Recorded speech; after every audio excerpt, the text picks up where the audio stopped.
Hello everyone, welcome back to my channel, and those who are new on this channel, please do not forget to subscribe our amazing channel. And today we are going to start new topic, that is biosynthesis and degradation of nucleotides. But before starting the lecture, this is about me. I am Dr. Manisha Sinha, PhD from Jawaharlal Nehru University, New Delhi in plant microbe interaction. I have qualified CSIR, UGC, NET, JRF. Apart from that, I have qualified various national level entrance exam at BSc, MSc and PhD level. I have 8+ year research experience in biological sciences, 4+ year teaching experience and published couple of international research paper. Now let's start the lecture, and the topic is biosynthesis and degradation of nucleotides. Nucleotides की अगर बात करें तो nucleotides cells में variety of important role play करते हैं. For example, nucleotides are precursors of DNA and RNA. DNA and RNA की अगर बात करें तो they are nucleic acids. DNA stands for what? DNA stands for deoxyribonucleic acid and RNA stands for what? RNA stands for ribonucleic acid. इनके अलावा nucleotides are essential carriers of chemical energy. Means nucleotides essential carrier हैं chemical energy का. For example, ATP and GTP. ATP is the energy currency of the cell. इनके अलावा nucleotides के अगर important role की बात करें तो they are components of cofactors as well as activated biosynthetic intermediates. Cofactor की अगर बात करें तो they are NAD, FAD, S adenosyl methionine, coenzyme A. NAD stands for nicotinamide adenine dinucleotide. FAD की अगर बात करें तो it is flavin adenine dinucleotide, S-adenosine methionine and coenzyme A. Activated biosynthetic intermediates की अगर बात करें तो they are UDP glucose and CDP diacyl glycerol. इनके अलावा न्यूक्लियोटाइड्स सेकेंडरी मैसेंजर की तरह भी काम करते हैं, and secondary messenger nucleotides are cyclic AMP and cyclic GMP. So cyclic AMP and cyclic GMP are secondary cellular messenger. Nucleotide की अगर बायोसिंथेसिस की बात करें तो there are 2 types of biosynthetic pathway for the nucleotides.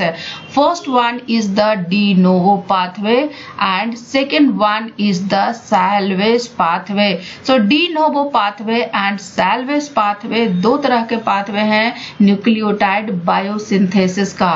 अब सवाल ये है कि डी नोवो पाथवे क्या होता है एंड सैल्वेज पाथवे क्या होते हैं, एंड दोनों में डिफरेंस क्या है. सो डी नोवो पाथवे की अगर बात करें तो de novo synthesis of nucleotides starts होते हैं उनके मेटाबॉलिक प्रीकर्सर से. मींस डी नोवो पाथवे बिल्कुल ही स्क्रैच से स्टार्ट होता है for the biosynthesis of nucleotides, and यहाँ पे स्टार्टिंग पॉइंट जो होते हैं that is the metabolic precursors. And nucleotide की बायोसिंथेसिस के लिए जो मेटाबॉलिक प्रीकर्सर है they are amino acids, ribose five phosphate, carbon dioxide and ammonia. So these are the 4 metabolic precursors for nucleotide biosynthesis. Salvage pathway की अगर बात करें तो salvage pathway nucleic acid breakdown से जो free nitrogen bases and nucleosides release होते हैं उनके रिसाइकलिंग से न्यूक्लियोटाइड की बायोसिंथेसिस होती है. So de novo pathway and salvage pathway में डिफरेंस क्या है? डी नोवो पाथवे स्टार्ट होता है मेटाबॉलिक प्रीकर्सर से, जबकि सैल्वेज पाथवे न्यूक्लिक एसिड के ब्रेकडाउन से जो nitrogenous bases and nucleosides release होते हैं उनकी रिसाइकलिंग से बनते हैं. बट ये दोनों पाथवे सेलुलर मेटाबॉलिज्म के लिए बहुत ही इंपॉर्टेंट है. Means both types of pathway are important in cellular metabolism. De novo pathway for purine and pyrimidine biosynthesis identify identical होते हैं इन ऑल लिविंग ऑर्गेनिजम्स में। मीन्स जितने भी लिविंग ऑर्गेनिजम्स हैं उनमें प्यूरिन एंड पायरिमिडीन बायोसिंथेसिस का जो D novo pathway है वो नियरली आइडेंटिकल है। Free nitrogenous bases, that is guanine, adenine, thymine, cytidine and uracil intermediates नहीं होते हैं डी नोवो पाथवे में, क्योंकि इनके मेटाबॉलिक प्रिकर्सर से बनते हैं। एंड मेटाबॉलिक प्रिकर्सर्स क्या है डी नोवो पाथवे में? मेटाबॉलिक प्रिकर्सर्स हैं ribose sugar, ammonia, amino acids and carbon dioxide. So ये जो नाइट्रोजिनस बेसेस हैं ये राइबोस से अटैच नहीं होते हैं। प्यूरिन रिंग स्ट्रक्चर जो बिल्ट होता है ये बिल्ट होता है by attaching one or few atoms at a time on the ribose through और द प्रोसेस। पायरिमिडीन रिंग की सिंथेसिस की अगर बात करें तो पायरिमिडीन सिंथेसाइज होता है एज ए ओरोटेट जो कि राइबोज फॉस्फेट से अटैच्ड होता है and then converted to common pyrimidine nucleotides in the nucleic acid synthesis. Although free nitrogenous bases are not intermediate in the de novo pathway, they are intermediates in the salvage pathway. Means de novo pathway में जो free nitrogenous bases होते हैं they are not intermediate, क्योंकि free nitrogenous bases बनते हैं ribose से by attaching one or few atom at a time, but in salvage pathway nucleic acid के break down से जो free nitrogenous bases and nucleosides release होते हैं उनकी रिसाइक्लिंग से बनते हैं। इसीलिए free nitrogenous bases salvage pathway में इंटरमीडिएट होते हैं बट डी नोवो पाथवे में इंटरमीडिएट नहीं होते हैं। प्यूरिन एंड पायरिमिडीन सिंथेसिस की अगर डी नोवो पाथवे की बात करें तो कुछ प्रिकर्सर्स कॉमन होते हैं। Means in de novo pathway some important precursors are common in the purine and pyrimidine biosynthesis. One of the precursor is PRPP। PRPP बहुत ही इंपॉर्टेंट है for the purine and pyrimidine synthesis. PRPP क्या होता है? Phosphoribosyl pyrophosphate. Phosphoribosile pyrophosphate, that is PRPP, and this PRPP is important in both the purine and pyrimidine biosynthesis in de novo pathway. In this pathway, the structure of ribose is retained in the product nucleotide. दोनों pathway में amino acid important precursor की तरह काम करते हैं। For example purine की अगर बात करें तो प्यूरिन में ग्लाइसिन इंपॉर्टेंट रोल प्ले करता है। पायरिमिडीन की अगर बात करें तो पायरिमिडीन में aspartate amino acid important precursor की तरह काम करता है। दो और अमाइनो एसिड है that is glutamine and aspartate. Glutamine की अगर बात करें तो glutamine are most important source of amino groups in 5 different steps in de novo pathway. जबकि स्पार्टेट की अगर बात करें तो aspartate is also used as source of amino group in the purine pathway in 2 steps. इनके अलावा दो और भी फीचर्स हैं जो कि काफी इंपॉर्टेंट है in the de novo pathway. पहला जो इंजाइम होता है डी नोवो पाथवे में, those enzymes are large multi enzyme complexes in the cell. Second feature की अगर बात करें तो सेलुलर पूल ऑफ न्यूक्लियोटाइड्स जो कि अदर देन एटीपी है, they are quite small. Means other than ATP other nucleotides की जो सेलुलर पूल होती है वो काफी स्मॉल होती है, विच इज परहैप्स 1% और less of the amounts required to synthesize cells DNA। क्योंकि सेलुलर पूल बहुत ही कम होता है, therefore cells must continue to synthesize nucleotides during nucleic acid synthesis, and in some cases nucleotide synthesis may limit the rate of DNA replication and transcription. So because of the importance of these processes in dividing cells, agents that inhibit the nucleotide synthesis have become particularly important to modern medicine. So nucleotide biosynthesis की D novo pathway की बात करें तो इसमें हम total 7 topics को पढ़ने वाले हैं. First topic is the de novo purine nucleotide synthesis and the regulation of purine nucleotide biosynthesis. Second one is the de novo pyrimidine nucleotide biosynthesis and regulation of pyrimidine nucleotide biosynthesis. Next one is the nucleoside monophosphates are converted into nucleoside triphosphate, means nucleoside monophosphate he nucleoside triphosphate में convert होता है. Then ribonucleotides are precursors of deoxyribonucleotides, means पहले ribonucleotide बनता है then deoxyribonucleotide बनता है. ऐसा नहीं कि पहले डीऑक्सीराइबोन्यूक्लियोटाइड बनेगा देन राइबोन्यूक्लियोटाइड बनेगा. सो इसीलिए ribonucleotides are precursor of deoxyribonucleotides. And the last topic is thymidylate is derived from dCDP and DUMP. So these are the topics that we will discuss in the de novo pathway of nucleotide biosynthesis, and in this lecture we will discuss these two topics, that is de novo purine nucleotide biosynthesis and second one is the regulation of purine nucleotide biosynthesis, and the remaining topics will be discussed in next lecture one by one. So coming to the de novo purine nucleotide biosynthesis. So this is the structure of purine. Purine की अगर बात करें तो दो तरह के होते हैं. First one is the adenine and second one is the guanine. Purine दो तरह के होते हैं, adenine and guanine.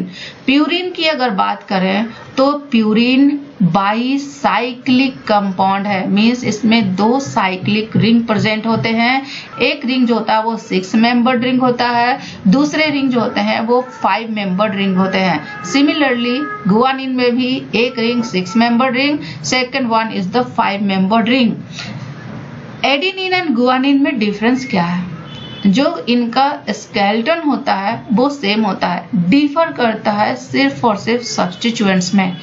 एडेनिन में कार्बन नंबर 6 पे एक ही सब्स्टिट्यूएंट्स होता है, दैट इज अमाइनो ग्रुप. लेकिन गुआनिन में 2 सब्स्टिट्यूएंट्स होते हैं, एक carbon number 2 and second one is the carbon number 6. Carbon number 2 पे जो सब्स्टिट्यूएंट्स होता है they are ketone group and carbon number 1 पे जो सब्स्टिट्यूएंट्स होता है that is amino group. So adenine में सिर्फ एक सब्स्टिट्यूएंट होते हैं दैट इज अमाइनो ग्रुप जो कि कार्बन नंबर 6 पे है, जबकि गुआनिन में 2 सब्स्टिट्यूएंट्स होते हैं, एक कार्बन नंबर 6 और दूसरा कार्बन नंबर 2. इनके अलावा प्यूरिन का जो बैकबोन होता है, क्योंकि बैकबोन इनके 2 रिंग से बने हैं और दोनों रिंग को अगर कंसीडर करें तो जितने भी ओड नंबर हैं सारे ओड नंबर पे प्रेजेंट होते हैं नाइट्रोजन, एक्सेप्ट 5 नंबर मीन्स 1, 3, 7, 9. इन 4 पोजीशन पे नाइट्रोजन प्रेजेंट होता है, बाकी अलग पोजीशन पे नाइट्रोजन प्रेजेंट नहीं होता है. एक ऑड नंबर है 5, जिस 5 नंबर पे कार्बन प्रेजेंट है, नाइट्रोजन प्रेजेंट नहीं है. में सारे odd number except 5 nitrogen present होते हैं. So 2 parent purine nucleotides of nucleic acids are adenosine 5' monophosphate, that is AMP, जिसको हम एडिनाइलेट बोलते हैं. सेकेंड पैरेंट प्यूरिन न्यूक्लियोटाइड जो होता है that is guanosine 5' monophosphate, that is GMP या फिर गुआनाइलेट भी बोलते हैं. AMP में जो प्यूरिन नाइट्रोजनस बेसेस होते हैं वो होते हैं एडेनिन, जबकि GMP में जो प्यूरिन बेसेस होते हैं they are guanine. So purine nucleotide biosynthesis के लिए हमें क्या बनाना पड़ेगा? पहले बनाने पड़ेंगे AMP एंड GMP. क्योंकि AMP एंड GMP डायरेक्ट नहीं बनता है, वन और फ्यू एटम्स का असेंबली होता है. So what is the sources of the carbon and nitrogen of purine ring system?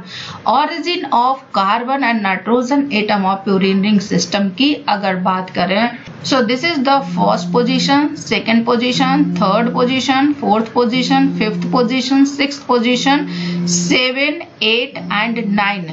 6 membered ring की जो नंबरिंग होती है दे आर एंटी क्लॉकवाइज, लेकिन 5 मेंबर्ड रिंग की जो नंबरिंग होती है they are clockwise. So position number 1, 3, 7 and 9 इस पे क्या है? इस पे है नाइट्रोजन. 2, 4, 5, 6, 8 इस पे जो एटम है that is carbon. So total members कितने हुए प्यूरिन बैकबोन में? 4 एंड 5 मीन्स टोटल 9 मेंबर्स हैं. 1 6 member ring and 1 5 member ring. So first number nitrogen की अगर बात करें तो ये जो फर्स्ट नंबर नाइट्रोजन है ये आता है एस्पार्टिक एसिड से, that is aspartate.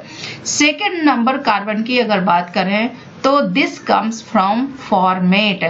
Third number nitrogen as well as 9th number nitrogen की अगर बात करें तो they comes from amide nitrogen of glutamine. 7th number nitrogen, 5 and 4 number carbon, ये तीनों के तीनों आते हैं ग्लाइसिन से. 6 नंबर कार्बन की अगर बात करें तो they comes from carbon dioxide. 8 number carbon की अगर बात करें तो they comes from format.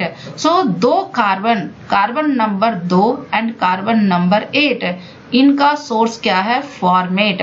Nitrogen number 3 and nitrogen number 9 इनका सोर्स है ग्लूटामीन.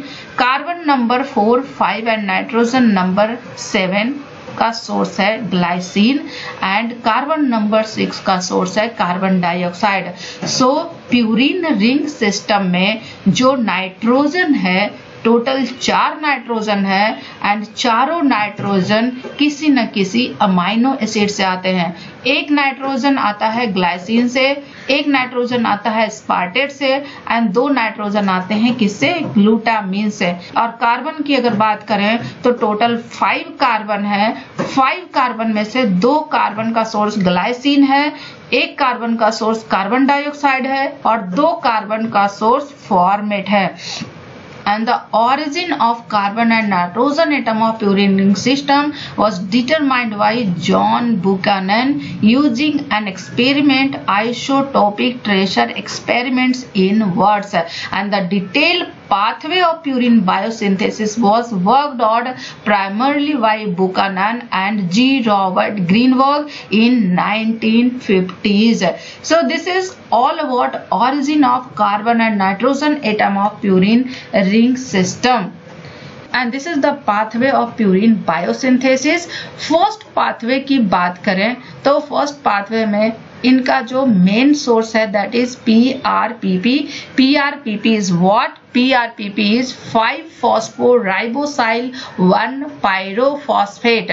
ये जो PRPP है, PRPP के फर्स्ट नंबर कार्बन पे एक हाइड्रोजन है एंड 2 फॉस्फेट ग्रुप अटैच है. सो इस फर्स्ट नंबर कार्बन पे पहला अटैच होता है amino group and amino group का सोर्स है ग्लूटामीन. सो ग्लूटामीन से अमाइनो ग्रुप आता है और इस पे जब अमाइनो ग्रुप अटैच होता है तो ये जो 2 फॉस्फेट है पायरोफॉस्फेट, इनऑर्गेनिक पायरोफॉस्फेट के फॉर्म में रिलीज हो जाते हैं. सो now at the first carbon of PRPP amino group is attached और फर्स्ट कार्बन पे अमाइनो ग्रुप अटैच होने के बाद जो प्रोडक्ट बनता है इट इज 5-फॉस्फो-बीटा डी-राइबोसाइल एमीन. क्या बनता है?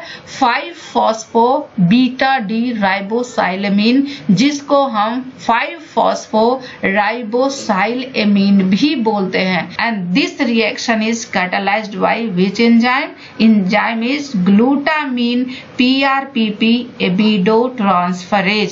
So फर्स्ट रिएक्शन के बाद जो प्रोडक्ट बनता है वो क्या बनता है, 5-फॉस्फोराइबोसाइलएमीन। नाउ अब इस 5-फॉस्फोराइबोसाइलएमीन जो है, ये जो 5-फॉस्फोराइबोसाइलएमीन है, ये हाईली स्टेबल होते हैं और इनका जो लाइफ टाइम है वो 30 सेकेंड्स होता है एट pH 7.5। और क्योंकि ये अनस्टेबल होते हैं इसीलिए ये अदर स्ट्रक्चर्स में कन्वर्ट होते हैं। Now purine ring is subsequently built up on this structure.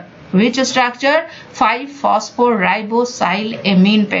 अब इनका जो सेकेंड स्टेप है, सेकेंड स्टेप में 3 एटम्स ऐड होते हैं फ्रॉम द ग्लाइसिन।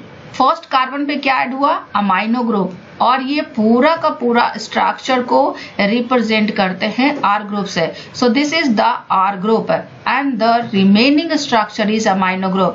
सो इसी अमाइनो ग्रुप पे जो अमाइनो ग्रुप ग्लूटामीन से आया है, उसी अमाइनो ग्रुप से ग्लाइसिन का 3 एटम अटैच होता है, दैट इज COCH2NH2। ये 3 एटम अटैच होते हैं कहाँ से, ग्लाइसिन से। But this step is energy consuming step. So this step is energy consuming step. क्यों एनर्जी कंज्यूमिंग स्टेप है, क्योंकि ग्लाइसिन डायरेक्टली यहाँ पे अटैच नहीं होता है। ग्लाइसिन को अटैच करने के लिए ग्लाइसिन के कार्बोक्सिल कार्बन को एक्टिवेट करना पड़ता है in the form of acyl phosphate. अब वो फॉस्फेट कहाँ से आएगा, वो फॉस्फेट आएगा ATP से। So this step is energy consuming step. और एनर्जी कहाँ से आता है, एनर्जी आता है ATP से। So now at the amino group of five phosphoribosylamine attach क्या होता है, 3 atom of glycine. 3 atom of glycine add होने के बाद जो प्रोडक्ट बनते हैं दैट इज ग्लाइसिनामाइड राइबोन्यूक्लियोटाइड, जिसको हम GAR भी बोलते हैं। And this reaction is catalysed by GAR synthetase. क्या बना है, GAR की सिंथेसिस हुई है, बट इस सिंथेसिस में एनर्जी यूज हुआ है, that's why it is known as GAR synthetase, not GAR synthase. Now अब इस GAR का क्या होगा, अब इस GAR का जो अमाइनो ग्रुप है, जो अमाइनो ग्रुप ग्लाइसिन का है, सो इस अमाइनो ग्रुप पे फॉर्माइलेशन होता है। एंड फॉर्माइलेशन कहाँ से होगा, formylation by N10 formyl tetrahydrofolate. So N10 formyl tetrahydrofolate से फॉर्माइल ग्रुप इस अमाइनो ग्रुप ऐड होता है, मीन्स ग्लाइसिन का जो अमाइनो ग्रुप है उस पे फॉर्माइल ग्रुप अटैच होता है, दैट इज CHO। अब ये फॉर्माइल ग्रुप का जो एडिशन है उसके बाद जो प्रोडक्ट बनता है that is formyl glycinamide ribonucleotide, that is FGAR। And this reaction is catalysed by GAR transformylase. गैर ट्रांसफॉर्माइलेज कन्वर्ट करता है गैर को FGAR में, और यहाँ पे फॉर्माइलेशन होता है। फॉर्माइलेशन कैसे होता है, बाई N10 फॉर्माइल टेट्राहाइड्रोफोलेट। अब ये जो फॉर्माइल ग्लाइसिनामाइड राइबोन्यूक्लियोटाइड बना है दैट इज FGAR बना है। इस FGAR का साइक्लाइजेशन होता है, मीन्स इस रिंग की क्लोजिंग होती है, बट ये रिंग तब तक क्लोज नहीं होगा जब तक इस कार्बन पे नाइट्रोजन अटैच नहीं होगा। और यहाँ पे नाइट्रोजन अटैच करने के का जो सोर्स है that source is glutamine. So glutamine से इस कार्बन पे नाइट्रोजन अटैच होता है, that is ATP consuming step, means इस स्टेप के लिए एनर्जी यूटिलाइज होती है, और एनर्जी कहाँ से आता है, ATP से आता है। सो नाउ अब इस कार्बन पे NH अमाइनो ग्रुप अटैच हो गया है and the compound is known as formyl glycinamide ribonucleotide and this reaction is catalysed by F GAR amido transferase. Now formyl glycinamide ribonucleotide का क्या होगा? फॉर्माइल ग्लाइसिनामाइड राइबोन्यूक्लियोटाइड में dehydration होता है, means एक मॉलिक्यूल वाटर रिलीज होते हैं and then ये एक रिंग कंप्लीट बन जाता है। So this ring is 5 membered ring but still यहाँ पे एक अमाइनो ग्रुप प्रेजेंट है, मींस जो अदर रिंग है, other ring is 6 member ring in purine. So पहले बनता है क्या? पहले बनता है 5 member ring and then 6 member ring बनते हैं। और ये जब 5 मेंबर रिंग बना है तो 6 मेंबर्ड रिंग का 3 एटम ऑलरेडी यहाँ पे असेंबल्ड हो गया है। नाउ अदर 3 एटम असेंबल्ड होना है। So ring closure is a energy consuming step और इसमें एक मॉलिक्यूल एटीपी खर्च होता है एंड 1 मॉलिक्यूल वाटर रिलीज होते हैं, means this is the dehydration process and this reaction is catalysed by F GAM cyclase जिसको AIR सिंथेटेज बोलते हैं, क्योंकि ये प्रोडक्ट जो है इसको बोलते हैं AIR। AIR stands for 5 amino imidazole ribonucleotide. अब इस AIR का क्या होगा? क्योंकि अदर 3 मेंबर्स को असेंबल करना है for this 6 member ring. Now AIR में कार्बोक्सिलेशन होता है एंड बेसिकली जो कार्बोक्सिलेशन रिएक्शन होते हैं वो बायोटीन से परफॉर्म होते हैं, बट यहाँ पे थोड़ा यूनिकनेस है, अनयूजुअल है। यहाँ पे जो कार्बोक्सिलेशन है वो बायोटीन से परफॉर्म नहीं होता है बल्कि बाइकार्बोनेट आयन से परफॉर्म होता है जो कि एक्वस इन्वायरमेंट में प्रेजेंट होता है। मींस ये बाइकार्बोनेट आयन कहाँ प्रेजेंट होते हैं? ये बाइकार्बोनेट आयन प्रेजेंट होते हैं जनरली इन एक्वस सॉल्यूशन। सो यहाँ से क्या आएगा? यहाँ से आएगा carboxyl group and this step is also ATP consuming step. So carboxyl group जब पहले ऐड होता है, सो पहला कार्बोक्साइल ग्रुप जो बाइकार्बोनेट से आता है वो इस अमाइनो ग्रुप पे ऐड होता है। सो यहाँ पे कार्बोक्साइल ग्रुप ऐड हुआ, नेक्स्ट में यहाँ से ये शिफ्ट होता है इस कार्बन पे। So the first reaction is catalysed by N5CAIR synthetase N5 carboxy amino imidazole ribonucleotide, but after transfer of carboxyl group from this nitrogen to this carbon it is CAIR, that is carboxy amino imidazole ribonucleotide। अब इस compound में 1 2 3 4 4 atoms assembled हो गए हैं out of 6 atom. So this reaction is catalyzed by what? And this reaction is catalyzed by N5CAIR mutase, क्योंकि एक ही compound में functional group का पोजीशन चेंज हो रहा है और जब एक ही कंपाउंड में फंक्शनल ग्रुप का पोजीशन चेंज होता है तो उसको बोलते हैं म्यूटेज। सो इन हायर यूकैरियोट्स की अगर बात करें तो 5 amino imidazole ribonucleotide that is AIR directly carboxylated होता है to carboxy amino imidazole ribonucleotide, लेकिन बैक्टीरिया और फंजाई में ये कार्बोक्सिलेशन 2 स्टेप में होते हैं, लेकिन हायर यूकैरियोट्स में ये कार्बोक्सिलेशन सिर्फ और सिर्फ एक स्टेप में होता है। सिर्फ और सिर्फ कितने स्टेप में होता है? सिर्फ और सिर्फ एक स्टेप में होता है। नाउ जब CAIR बना that is carboxy amino imidazole ribonucleotide, CAIR बना, अब इसमें एक और नाइट्रोजन आएगा। Nitrogen group donor is aspartate. So aspartate का पूरा स्ट्रक्चर इस कार्बन पे अटैच होता है। So this is the aspartate, और एस्पार्टेट का पूरा स्ट्रक्चर इस कार्बन पे अटैच होता है थ्रू अमाइनो ग्रुप, और इस कंपाउंड को बोलते हैं N succinyl five amino imidazole four carboxamide ribonucleotide, that is SAICAR. And this reaction is catalyzed by SAICAR synthetase. SAICAR synthetase क्यों बोलते हैं? Again the same reason, ATP use हो रहा है। Now in the next reaction, जो एस्पार्टेट का कार्बन स्केलेटन है, carbon skeleton release होता है in the form of fumarate, सिर्फ और सिर्फ अटैच होता है क्या? Amino group. So amino group attach होता है, और ये अमाइनो ग्रुप कहाँ से आया? ये अमाइनो ग्रुप आया एस्पार्टेट से, and the product is 5-amino imidazole 4-carboxyamide ribonucleotide, that is AICAR, and this reaction is catalyzed by SAICAR lyase.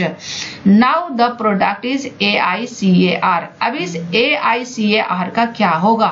क्योंकि अभी सिर्फ और सिर्फ 5 एटम ही असेंबल्ड हुए हैं 6 मेंबर रिंग बनाने के लिए। सो एक मेंबर अभी और अटैच होने हैं, and that member is carbon. Carbon कहाँ से आएगा? कार्बन आएगा फॉर्माइल ग्रुप से। सो अब यहाँ पे क्या होगा? फॉर्माइलेशन होगा by N10 formyl tetrahydrofolate. N10 formyl tetrahydrofolate से इस नाइट्रोजन पे फॉर्माइल ग्रुप ऐड होंगे, देन टेट्राफोलेट रिलीज हो जाएगा। अब जैसे ही फॉर्माइल ग्रुप ऐड होगा, then the product is FAICAR, that is N formyl amino imidazole four carboxamide ribonucleotide. Now अब यहाँ पे रिंग क्लोजिंग होगी, और रिंग क्लोजिंग के लिए कौन सा स्टेप होता है? रिंग क्लोजिंग के लिए होता है डिहाइड्रेशन का process, and dehydration is nothing but it is removal of molecule of water. So जैसे ही 1 मॉलिक्यूल वाटर रिलीज हो जाएगा, ये रिंग क्लोज हो जाएगा। Now it is ready, both 6 member ring as well as 5 member ring. And this reaction is catalyzed by which enzyme? This reaction is catalyzed by IMP synthase. So this product is known as inosinate. Inosinate क्या है? Inosinate is IMP. So first intermediate जो होता है complete purine ring synthesis में, वो क्या होता है? वो होता है inosinate, that is IMP. अब सवाल यह है कि इस IMP से AMP एंड GMP कैसे बनेगा? So now the next step is formation of AMP and GMP from IMP, that is inosinate. But इसको डिस्कस करने से पहले कुछ और डिस्कस करते हैं, that is about enzymes. Total number of enzymes की अगर बात करें तो टोटल 11 इंजाइम्स हैं। अब सवाल यह है कि ये सारे इंजाइम क्या अलग अलग हैं या सेम है? So the answer is eukaryotic cell की अगर बात करें तो यूकैरियोटिक सेल्स में from yeast to fruit fly to chickens, step 1, 3, 5 are catalysed by multi functional protein. इनके अलावा स्टेप 10 and 11 और also catalysed by multi functional proteins. In humans की अगर बात करें, a multi functional enzyme combines the activity of AIR carboxylase and SAICAR synthetase. जबकि prokaryotes की अगर बात करें तो प्रोकैरियोट्स में ये सारे इंजाइम्स प्रेजेंट होते हैं सेपरेट प्रोटीन्स में, but large non covalent complex में exist, and the channelling of reaction intermediate from one enzyme to next is permitted by these complexes is probably specially important for unstable intermediate such as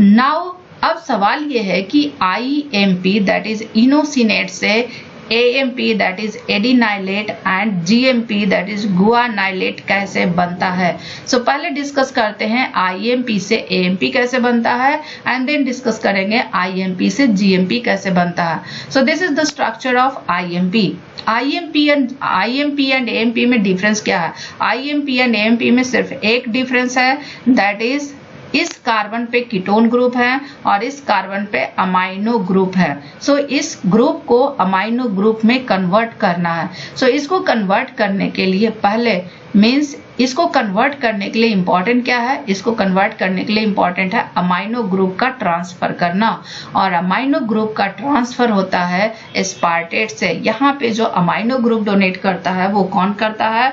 वो करता है aspartate. और जब aspartate amino group donate करता है तो इस structure पे मीन्स यहाँ पे जो इस कार्बन पे जो ऑक्सीजन है उसको रिमूव करके पूरा का पूरा एस्पार्टेट अमाइनो एसिड अटैच होता है through amino group, and this reaction is energy consuming process and energy comes from not ATP but it GTP। सो यहाँ पे एनर्जी कौन देता है? एनर्जी देता है GTP।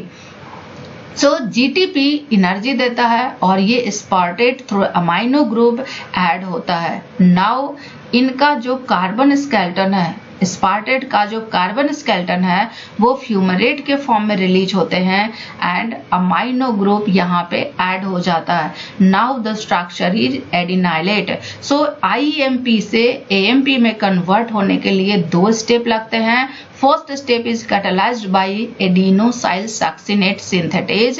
Second reaction is catalyzed by adenosyl succinate lyase. So IMP से AMP में convert होने के लिए किस चीज की रिक्वायरमेंट है? रिक्वायरमेंट है GTP and aspartate amino acid.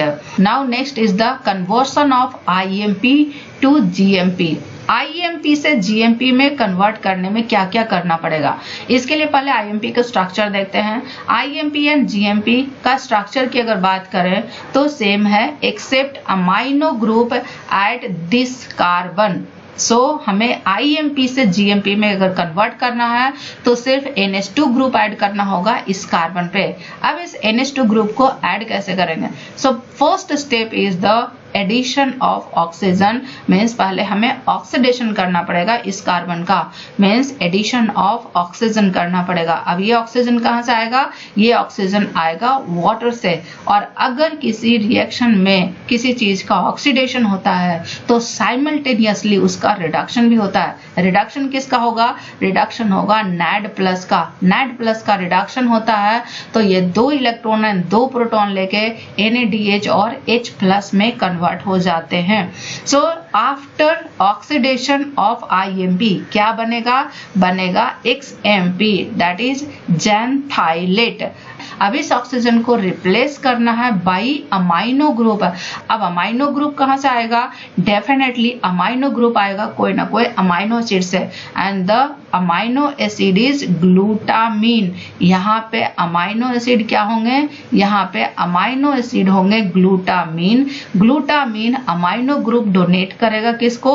XMP को, दैट इज जेनथाइलेट को, and this reaction is also energy consuming, but यहाँ पे एनर्जी आता है कहाँ से? एनर्जी आता है ATP से, एंड देन GMP में कन्वर्ट होते हैं, दैट इज गुआनाइलेट में कन्वर्ट होते हैं। सो AMP का फॉर्मेशन एंड GMP के फॉर्मेशन में कुछ इंपॉर्टेंट चीजें हैं। AMP के फॉर्मेशन में जो एनर्जी आता है वो आता है GTP से, लेकिन GMP के फॉर्मेशन में जो एनर्जी आता है वो आता है ATP से। दूसरा डिफरेंस क्या है?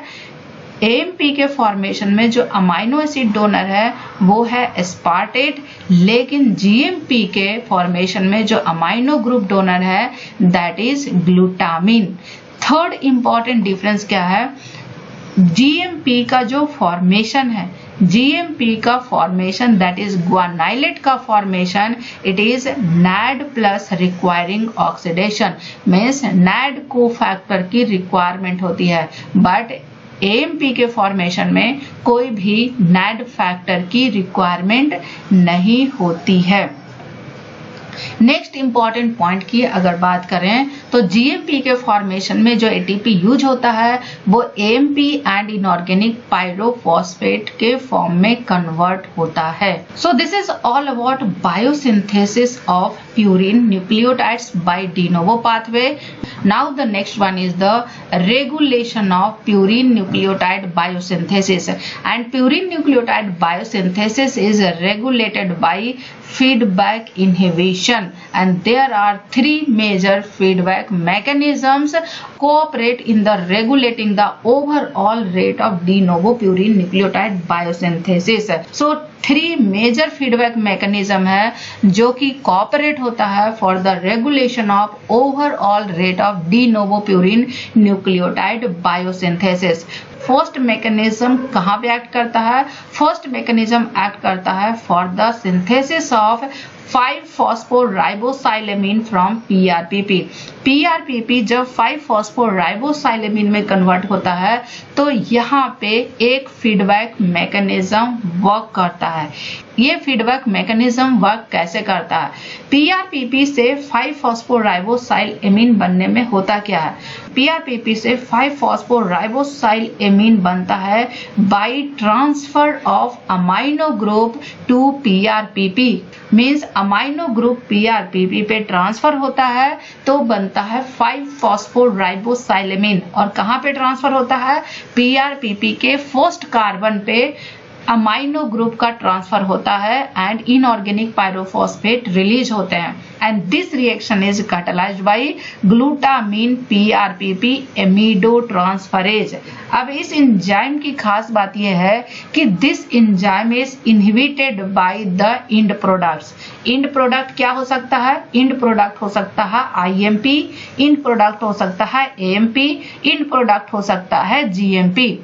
सो AMP, GMP एंड IMP ये तीनों के तीनों इस एंजाइम को that is glutamine PRPP amidotransferase को इनहिबिट करता है।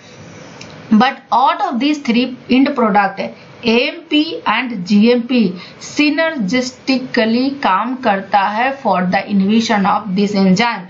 अगर सिर्फ AMP का कंसंट्रेशन ज्यादा हुआ तो ये पार्शियली इनहिबिट होगा, अगर GMP का कंसंट्रेशन ज्यादा हुआ सिर्फ तो पार्शियली इनहिबिट होगा, लेकिन अगर दोनों का कंसंट्रेशन ज्यादा हुआ तो ये कंप्लीटली इनहिबिट होगा। The third in product is IMP। IMP भी इस एंजाइम को इनहिबिट करता है।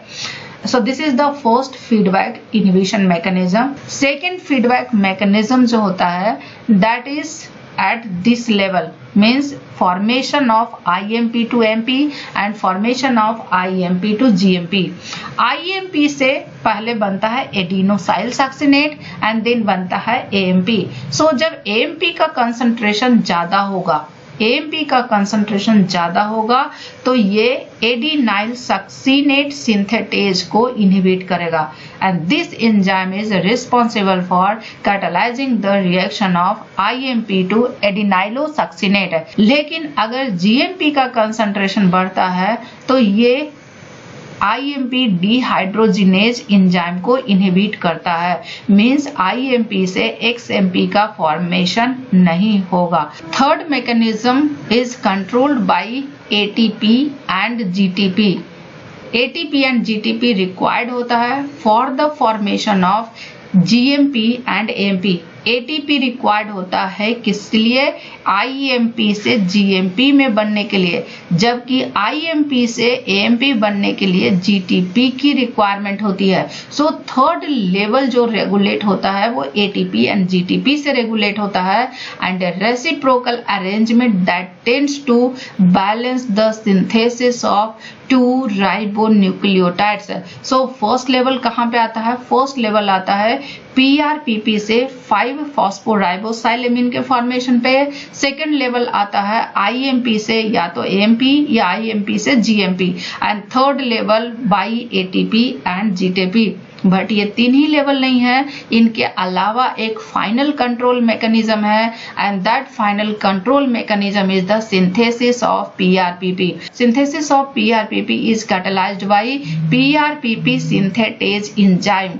सो जो फाइनल कंट्रोल मैकेनिज्म है PRPP सिंथेटेज एंजाइम के रेगुलेशन के द्वारा है। एंड PRPP सिंथेटेज एंजाइम का जो रेगुलेशन होता है that is allosteric regulation. Allosteric regulation के थ्रू होता है। ये सारे एंजाइम का जो रेगुलेशन होता है ये कैसे होता है, ये फीडबैक इनहिबिशन से होता है। लेकिन PRPP सिंथेटेज का जो रेगुलेशन होता है they are allosteric regulation and this enzyme is inhibited by what? This enzyme is inhibited by ADP and GDP। इनके अलावा metabolites from other pathway of which PRPP is the starting point। So metabolite क्या है? Metabolite is the ribose 5-phosphate। ribose 5-phosphate कहाँ से आता है? ribose 5-phosphate आता है pentose phosphate pathway से। So these are the regulation of purine nucleotide biosynthesis। So this is all about de novo pathway of purine nucleotide biosynthesis as well as regulation of purine nucleotide biosynthesis। And in my next lecture I'll discuss about the de novo pyrimidine biosynthesis as well as regulation of pyrimidine nucleotide biosynthesis।